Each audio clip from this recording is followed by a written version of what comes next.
Hello friends, welcome to my YouTube channel politics के सत्य वचन। तो अभी एक सुंदर सा बीच, मेरे गांव का बीच है, वहाँ पे मैं आया हूँ वॉकिंग को। और कल एक बहुत बड़ी घटना हुई। जो लाल किला है वहाँ पे एक बम ब्लास्ट हुआ है कार के अंदर, और कम से कम 10 से 11 लोग मर गए और बहुत सारे लोग घायल हो गए। तो मीडिया के अंदर बहुत न्यूज़ चल रही है, अलग अलग अभी लोगों के नाम आ रहे हैं। और जो जिसने ब्लास्ट किया, जो बंदा था, उसके साथ जुड़े हुए बहुत सारे कनेक्शन अभी आ रहे हैं। और ये पूरा जो मॉड्यूल है वो है डॉक्टरों का, मतलब एक जान बचाता है वैसा आदमी जान ले रहा है, और ले ली ऑलरेडी बहुत सारे। और अगर हमारी एजेंसियाँ टाइम पे नहीं पहुंचती बहुत जगह पे, तो बहुत सारे लोग मर सकते थे आने वाले फ्यूचर में। क्योंकि जो RDX मिला है और जो अमोनिया नाइट्रेट मिला है जिससे बम बनता है, मतलब कि 3-3 टन तक का सामान मिला है, 3000 किलो तक का सामान मिला है कुछ लोगों के पास से, और पकड़े भी गए उसमें। तो भाई, कौन कहता है कि एजुकेशन से सब कुछ बदल जाता है? एजुकेशन से जो आदमी रहता है वो बदल जाता है, फ्यूचर की तरफ देखने लगता है और फ्यूचर का सोचता है। तो वैसे लोगों को ये देखना चाहिए कि ये जो पकड़े गए सबके सब, ये सब डॉक्टर है। बहुत सारे लोग इसमें डॉक्टर है, राइट। और आप देखोगे तो वो भी अच्छी इंस्टीट्यूट से पढ़े लिखे हैं, राइट। तो ऐसा नहीं है कि भाई एजुकेशन से सब कुछ बदल जाते हैं। ये कुछ लोग हैं, कुछ कौम है ऐसी जिसको आप पढ़ाओगे तो उल्टा जाता है, पीछे की तरफ उनको जाना है कि जो 1500 साल पहले था उसमें उनको जाना है। लेकिन बहुत सारे देश में ऐसे लोग हैं जो पढ़ के ऐसा रहता है कि वो देश बदलने की तरफ जाते हैं, इंफ्रास्ट्रक्चर बदलते हैं, पॉलिटिकल सिनारियो बदलते हैं, साइंस में तरक्की करते हैं, इंफ्रास्ट्रक्चर में तरक्की करते हैं, और डिजिटल इंफ्रास्ट्रक्चर में वो आगे की सोचते हैं। लेकिन ये लोग उल्टा जाते हैं, उनको जाना है 1500 साल पहले, वो अफ़गानिस्तान बनने की तरफ उनको जाना है, ताकि वहाँ पे उनके धर्म के हिसाब से चले पूरी कंट्री, राइट।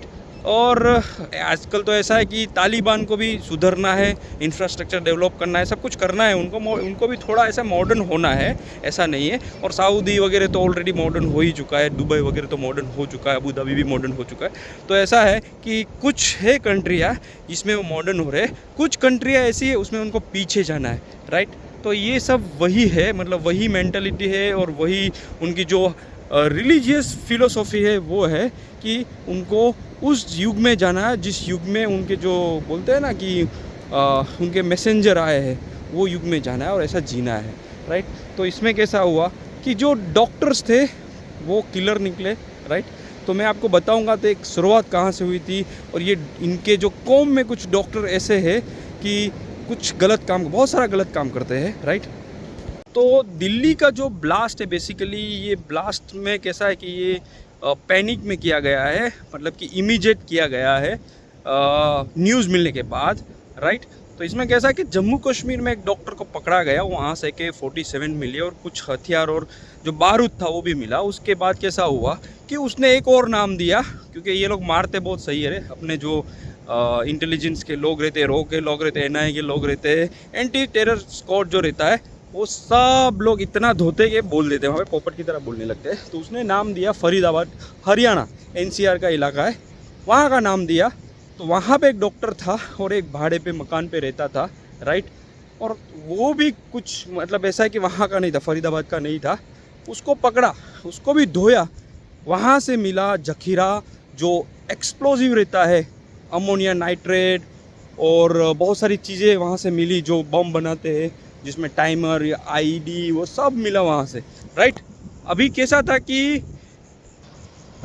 कि इसमें न्यूज़ में इतना फैल गया, ये सब जो ब्लास्ट था वो पकड़ा जाता, बेसिकली अपनी जो एजेंसी से उसको कुछ घंटे मिलते तो वो पकड़ लेते इस बंदे को। लेकिन उससे पहले कैसा, न्यूज़ में उस बंदे का नाम, फरीदाबाद का जो बंदा था, बराबर उसका नाम आते ही जो ये टेररिस्ट था जो कार में मरा, जो फिदाई नहीं था और क्या बोलते हैं सुसाइडर था, बराबर, वो पूरा उसमें आ गया कि भाई ये तो मुझे पकड़ नहीं लेंगे। पकड़ने से पहले क्या हुआ, इसने पैनिक से ब्लास्ट कर दिया, क्योंकि ये टेरर अटैक प्रॉपरली नहीं किया। तो मेरे पीछे बीच पे बैठी है भैंस, राइट, ऐसे बीच पे बैठी है, ऐसे क्या बोलते हैं कि जल परिया, पर यहाँ पे हमारे बीच पे बैठी है भैंस है। और ये पीछे जंगल है, यहाँ से कभी कभी शेर आ जाते हैं, गिर का जंगल ही है पूरा पीछे की साइड पे, तो वहाँ पे कभी कभी शेर आ जाते हैं। तो आगे बढ़ते हैं वीडियो में कि वो पैनिक हो गया और पैनिक में उसने फोड़ दिया, बीच रास्ते में फोड़ा बम, राइट। जनरली जितने भी अटैक हुआ वो प्लान थे, कहीं ट्रेन में डाले थे, कहीं बस में डाले थे, और कहीं पार्किंग में, कहीं भीड़ भाड़ में, तो ऐसी जगहों पे, किसी खिलौने में, और फिर वो चले गए थे। ये केस में ऐसा नहीं हुआ, क्योंकि उसको पैनिक इसलिए मैं बोलता हूँ क्योंकि उसने बीच सड़क पे फोड़ा हो बम। उसको पता था कि मैं कहीं पहुँचा तो मुझे पकड़ लेंगे। अगर एजेंसी के पास और 2-3 घंटे होते, या फिर ये न्यूज़ नहीं फैलती कि फरीदाबाद में ऐसे ऐसे बंदे को पकड़ा है, तो शायद से इसको पकड़ सकते थे एजेंसी, राइट। लेकिन न्यूज़ इतनी फैल गई, पूरे जितने भी जो मेन स्ट्रीम मीडिया है उसमें इतनी न्यूज़ फैल गई कि भाई ये बंदा है फरीदाबाद से पकड़ा गया, बराबर। जैसे ही उसको जो मरा है, जो डॉक्टर है, वो भी उसको पता चला, उसने पैनिक में वहाँ पे फोड़ दिया बम, 10 लोग मारे गए। अभी दोस्तों बताता हूँ, उसमें बहुत सारे डॉक्टर रहेगा, ये पूरा एक ग्रुप रहेगा, ऐसा नहीं। ये जैसे कि इनका 200 या 500 का ग्रुप रहा, जिसमें मुसलमान ही रहते, बराबर, खास धर्म के लोग रहते, सॉरी नाम बोल ही दिया, तो वो लोग ही रहते, और 500 लोगों को पूछते ज़रूर है कि भाई ये ज्वाइन होना है। तो इसमें एक ऐसा है कि बहुत सारे लोगों को इसकी इन्फॉर्मेशन तो रहेगी कि ऐसा ऐसा कुछ एक गलत कर रहे हैं, राइट। और कैसा रहता है कि भाई ये भाई बंद है अपना, मतलब कि कौम का भाई है, बराबर। इसी की वजह से कोई बताता नहीं है, कोई पुलिस स्टेशन जाता नहीं, कुछ लोग इन्फॉर्म कर देते कि ऐसा ऐसा चल रहा है। अभी 500 लोगों को पूछा है, उसमें से कम 15, 20, 50 आ जाते हैं ग्रुप में कि चलो करते हैं साला, कुछ तो इस इंडिया को दिखा दे अभी, राइट।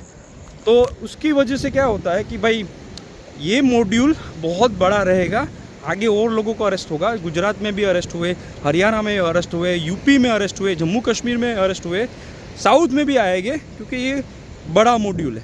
तो अभी एजेंसियाँ तो नहीं छोड़ेगी इनको, पकड़ के लेके आएगी।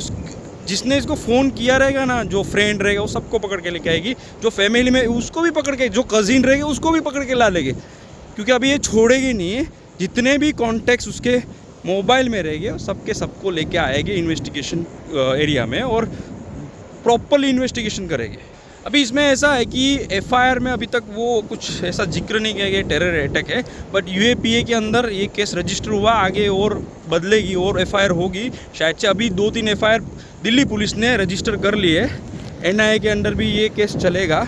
एनआईए आगे जाके इसको टेक ओवर भी कर सकते हैं कि भाई आगे की इन्वेस्टिगेशन हम करेंगे, पर दिल्ली पुलिस के एरिया में आता है। तो अभी फ़िलहाल तो उन्होंने यूएपीए के अंदर ये केस रजिस्टर किया है, राइट। अभी जो एफएसएल का रिपोर्ट आना बाकी है, क्योंकि इसमें कैसे मतलब कौन सा बारूद यूज़ किया है, आईडी किया है या ट्रिगर है, या बहुत सारी चीज़ें, इसमें कौन सा बम उसने यूज़ किया, उस हिसाब से फिर आगे जाके एफआईआर में भी चेंज होगा कि ये प्रॉपर टेरर अटैक है, और इसमें जैसे मोहम्मद या कोई और टेररिस्ट ग्रुप है उसका नाम भी आएगा, राइट। अभी तो बोले जैसे मोहम्मद के लोग हैं इसमें इन्वॉल्व, और जो उसके मॉड्यूल में एक लेडी डॉक्टर थी, शाहीन शायद से उसका नाम, तो उसके कनेक्शन इनके साथ है, राइट। ये जितने भी डॉक्टर हैं, और ऐसा कहते वो भर्ती करती थी इन लोगों की, मतलब जो टेररिस्ट है उसमें। और सोचो इतने एजुकेटेड लोगों को उसने कैसे फुसलाया होगा, क्या बोला रहेगा कि भाई तुम्हारी जगह यहाँ पे नहीं, तुम्हारी जगह जन्नत में, 70 फुट की जो परिया है तुम्हारी, वो तुम्हारा राह देख रही है, और बस तुम्हें मज़े करने को मिलेगा। ऐसा करके सोचो ना, ये ऐसे टेररिस्ट बन गए, बराबर। अभी मैं आपको बताता हूँ कि बहुत सारे गायनेकोलॉजिस्ट इस कंट्री के अंदर है, बाहर की कंट्री के अंदर है, बहुत सारे लोग पकड़े भी गए, इलीगल एक्टिविटी करते हैं। अगर किसी की वाइफ प्रेग्नेंट है तो ऑफ कोर्स वो कंसल्टिंग करेगी गायनेकोलॉजिस्ट को, बराबर। अभी ये एक केस बताता हूँ, श्रीलंका के अंदर हुआ है, आई थिंक 2-3 साल पहले ही। श्रीलंका का एक डॉक्टर पकड़ा गया, गायनेकोलॉजिस्ट था।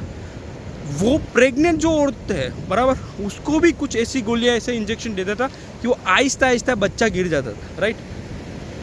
मतलब कि खुद का धर्म छोड़ के दूसरे कोई भी आएगा ना तो उसके साथ ऐसा करता था। वो पकड़ा गया, उसने कितनी औरतों के साथ ऐसा किया है। ब्रिटेन के अंदर भी वैसे बहुत सारे किस्से आ गया है, राइट। यूरोप के अंदर भी है, कुछ अमेरिका, तो वैसे वेस्टर्न वर्ल्ड में भी ये सेम प्रॉब्लम है, राइट, कि वहाँ पे हुआ है। उसके बाद एशिया के अंदर तो बहुत जगह पे ऐसा है, इंडिया के अंदर भी बहुत जगह है, बराबर। इंडिया में अभी कैसा है कि गुजरात के अंदर एटीएस ने पकड़ा एक डॉक्टर को, जो जहरीली दवाई बना के, मतलब कि ऐसा तहलका मचाने वाला था, उससे पहले पकड़ लिया उन्होंने, बराबर। और कुछ उसके मॉड्यूल के 2-3 लोग थे जो हैदराबाद, आई थिंक साउथ के थे, कुछ यूपी का था एक बंदा, उसको पकड़ के एटीएस ने डाला। क्योंकि ये ऐसा नहीं है कि भाई वो अलग ही है केस, ये पूरा मॉड्यूल है। और अपनी जो एजेंसियाँ है वो सतर्क हो गई, उन्होंने बहुत सारी चीज़ें रोकी है। अभी रिसेंट ये हफ्ते के अंदर इतनी सारी चीज़ें रोकी है, मतलब बहुत सारे लोग मर सकते थे अलग अलग। मतलब आप सोचो 3000 किलो का उनके पास बारूद मिला है, बराबर, एमोनिया नाइट्रोजन, तो कितने सारे बम बना सकते थे वो लोग, और अलग अलग जगह पे बन एक साथ में फोड़ सकते थे ट्रिगर से, राइट। लेकिन मॉड्यूल बस्ट हुआ, उसकी वजह से ऐसा बोलो कि बहुत बड़ा हादसा टल गया। और ये भी जो हुआ है दिल्ली के अंदर, राइट, वो ऐसा नहीं कि भाई फेल हो गई एजेंसी, ऐसा नहीं है, उसके पीछे ही थी वो लोग, पीछे ही थे वो लोग, NIA बोलो या ATS बोलो, या हर टीम पीछे ही थी। लेकिन इतनी बड़ी पॉपुलेशन में पकड़ना इतना आसान नहीं रहा। और दूसरा, जब न्यूज़ उसने सुनी होगी कि ये बंदा फरीदाबाद में पकड़ा गया, उसने अपना मोबाइल से, क्योंकि उससे ही ट्रेस कर सकते हो आप बंदे को कि कहाँ पे उसका लोकेशन है, बराबर। कैमरे में आप ढूंढोगे, आपको बहुत टाइम लग जाएगा। जब दोपहर को पकड़ा फरीदाबाद में, इसने शाम को फोड़ दिया बम। तो ये पूरा एक मीडिया का भी कैसा है कि जो इन्वेस्टिगेशन चल रही है उसमें कोई नाम नहीं आना चाहिए, राइट। मैंने देखा है कि ब्रिटेन वगैरह, तो वहाँ की जो न्यूज़ चैनल है, ऐसा नहीं कि वो नाम बोल देते इन्वेस्टिगेशन से पहले ही, अपना उसमें कोई लगाम ही नहीं है मीडिया के अंदर, वैसा है। तो मीडिया ने पूरा खोल दिया चिट्ठा, मतलब कि उसी वक्त, बराबर। ऐसा नहीं होना चाहिए, कम से कम 4-5 घंटे का वक्त होना चाहिए, और ये न्यूज़ फैलनी नहीं चाहिए। तो जो मॉड्यूल के मेंबर है वो सतर्क हो जाते हैं। अगर न्यूज़ ही नहीं है तो ये सतर्क नहीं हो। तो ये बहुत बड़ी प्रॉब्लम इंडिया के अंदर है। सरकार को भी सोचना चाहिए, मीडिया को भी सोचना चाहिए, कोर्ट को भी सोचना चाहिए, क्योंकि अगर आप कुछ करोगे कोर्ट में चले जाते हैं लोग और बोलते हैं कि देखो हमारी जो स्वतंत्रता है उसका भंग हो रहा है। तो ऐसी बहुत सारी चीज़ें सोचनी चाहिए कोर्ट को भी। ऐसा है कि मोहब्बत की दुकान से कुछ लोग निकल गए और अपनी टेररिस्ट की दुकान चालू कर दी है भाई। ऐसा नहीं कि मोहब्बत की दुकान 2014 से पहले नहीं थी, तभी भी थी, तभी तो इतने ब्लास्ट होते देश के अंदर। मोहब्बत की दुकान के अंदर ही ब्लास्ट करते थे वो लोग, चाहे ट्रेन हो, कसाब को भी बुलाते थे मोहब्बत की दुकान के अंदर, राइट। अभी मोहब्बत की दुकान उनको लगता है कि 2014 के बाद ख़त्म हो गई, तो उल्टा बहुत सारे ब्लास्ट हुए नहीं, बहुत सारी चीज़ें नहीं हुई, बहुत सारे लोग पकड़े गए, बराबर। तो मोहब्बत की दुकान से कुछ नहीं होता है, एक जो स्क्रू रहता है उससे होता है कि स्क्रू टाइट करना ही पड़ता है कुछ लोगों पे, तब जाके कुछ होता है। अभी ये ब्लास्ट हुआ, ये सब चीज़ें निकली, भाड़े पे लोग रह रहे वो पकड़े गए। अभी मेरे को बोलो, अगर कोई खास धर्म का लोग जो इसमें इन्वॉल्व है, अभी कोई भाड़े पे लेने जाएंगे फ्लैट, देंगे क्या? या फिर फ्लैट खरीदने जाएंगे, देंगे क्या? नाम सुनते ही कि वहाँ पे नाम क्या है, लोग फ्लैट भाड़े पे देते नहीं है। लोग मतलब कि उनका जो फ्लैट मतलब बेचना है बिल्डर लोग, वो भी नहीं देते। क्यों? ये सब चीज़ों की वजह से वो ब्लेम करेंगे, ये लोग नफ़रत। तो तुमने क्या बोया? तुमने नफ़रत नहीं बोले, तुमने तो लोगों को मारा है। कुछ लोग वर्बली बोलते हैं कि ये से वैसे, इस देश में चलता रहता है सब चीज़ें, वर्बली ये वो। लेकिन तुम तो ऐसे सीरियस हो गए भाई, और तुमने तो ऐसे RDX लेके उड़ना ही चालू कर देंगे, उड़ा देंगे, हम भी उड़ेंगे, साथ में लोगों को भी उड़ाएंगे। तो ऐसे लोगों को कोई अभी आगे जाके हर जगह पे उनको शक की नज़र से देखा जाएगा, और ये रोएंगे कि देखो हमें ऐसा वैसा। तुम्हारे लोग इन्वॉल्व है, तुम्हें ये बैठ के सोचना चाहिए भाई कि भाई हम जो कर रहे हैं वो गलत है। अगर तुम्हें प्रॉब्लम है इस देश के अंदर, तो कानून है, कोर्ट है, तुम्हारे लिए बड़े बड़े वकील खड़े हो जाते, कपिल सिब्बल जैसे लोग और मनु सिंघवी जैसे लोग तुम्हारे लिए सुप्रीम कोर्ट में लड़ते हैं, जबकि हिंदू के लिए कोई नहीं लड़ता है, राइट। तो तुम्हें तो उल्टा खुश होना चाहिए कि इस देश में हमें कोर्ट जाने का हक है, ये सब कुछ है। यहाँ पे किसी ऐसा नहीं कि भाई काफिर तुम लोग हो तो तुम्हें कुछ, ऐसा तो पाकिस्तान में काफिर है तो तुम कुछ नहीं कर सकते, बराबर। तो तुम्हें अभी ये सब चीज़ों को देख के सुधरना चाहिए। इस देश के जो कानून है, व्यवस्था है, उसके साथ चलना चाहिए, ना कि ऐसे रास्ते लेने चाहिए, राइट। और मेरा बोलने का फ़ायदा भी नहीं, तुम वही करोगे जो तुम्हें सिखाया गया है बचपन से, जो तुम्हारी प्राइवेट स्कूल जो रहती है ना धर्म की, उसमें जो सिखाया है उस हिसाब से तुम करोगे। आगे जाके तुम मारोगे लोगों को, क्योंकि वहाँ पे लिखा है 26 बार 27 बार जो भी 100 बार, बराबर। और बचपन से अगर दिमाग में घुसा होगे तो वो तो वही सोचेगा कि जो सामने खड़ा हिंदू है काफिर है, तो इसको का या फिर कन्वर्ट करना है या मारना है। तो ये यही है कि भाई तुम अगर स्कूल में जा रहे हो सेपरेटली, तो उसको डॉक्टर बनाओ, इंजीनियर बनाओ या कुछ भी बनाओ, राइट। कुछ फ़ायदा नहीं है, बराबर, क्योंकि वो बचपन से वो स्कूलों में ब्रेन वॉश किया जाता है, और ब्रेन वॉश की वजह से ही फिर तुम कुछ भी करो, कोई भी एजुकेशन ले लो, कोई भी कंट्री में जाके, तो कुछ नहीं होता है, बराबर। वो लास्टली वही करता है जो वो धर्म कहता है। और वैसा नहीं है कि भाई एजुकेशन से सब बदल जाता है। ओसामा बिन लादेन भी मास्टर किया हुआ बंदा था, इंजीनियर था, एमई किया है उसने, राइट।